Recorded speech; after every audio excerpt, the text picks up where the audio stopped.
आज आपण व्हेज पुलाव करणार आहोत। मी बासमती तांदूळ घेतले, ते अर्धा तास पाण्यात भिजत टाकले आणि ते पाण्यातून काढून घेतले आणि नितळत ठेवलेले आहेत। आपण साहित्य बघू काय काय लागतं।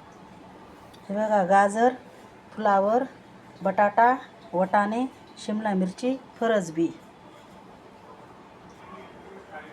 या भाज्यांमध्ये आपण आता 1 वाटी दही टाकू।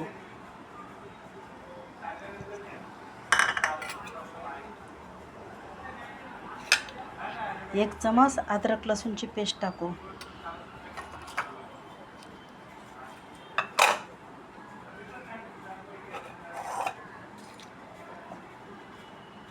एक चमच बिर्याणी मसाला टाकू।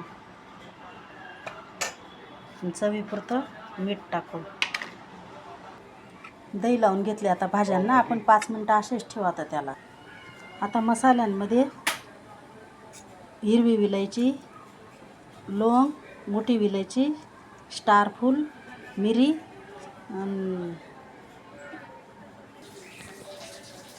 दालचिनी, तेजपान, अद्रक लसूणची पेस्ट,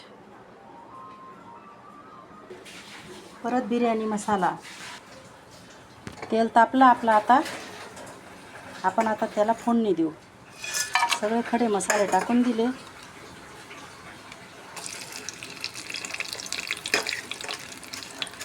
आपण त्याच्यात अद्रक लसूणची पेस्ट पण टाकू।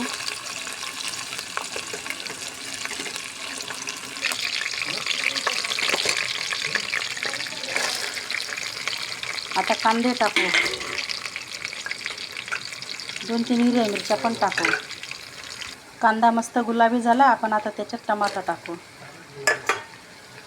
टमाटा पण मस्त परतला गेला, आपण आता त्याच्यात मस्त बिर्याणी मसाला टाकू।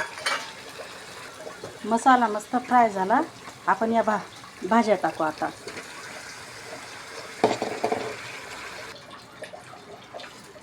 भाज्या झाल्या, आता आपण त्याच्यात धुतलेले तांदूळ टाकू, भिजवलेले तांदूळ मिक्स केले। आपण आता गरम पाणी टाकू त्याच्यात।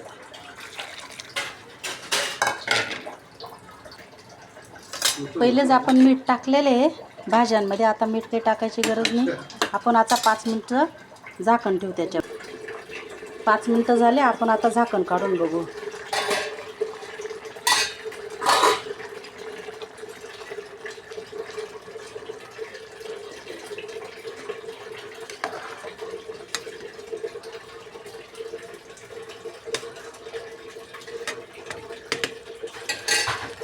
अजून अर्धा गॅसवर आपण 5 मिनिटं ठेवू। मिनिटं झाले, मी आता झाकण खोलून दाखवते। हे बघा,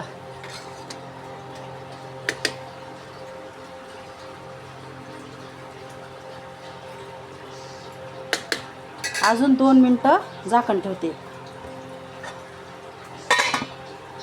2 मिनिटं झाले, आपण आता गॅस बंद करू। हे बघा,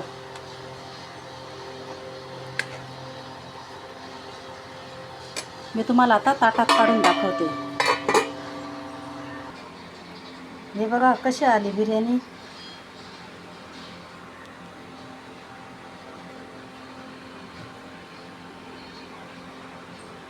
अशा पद्धतीची बिर्याणी करून बघा।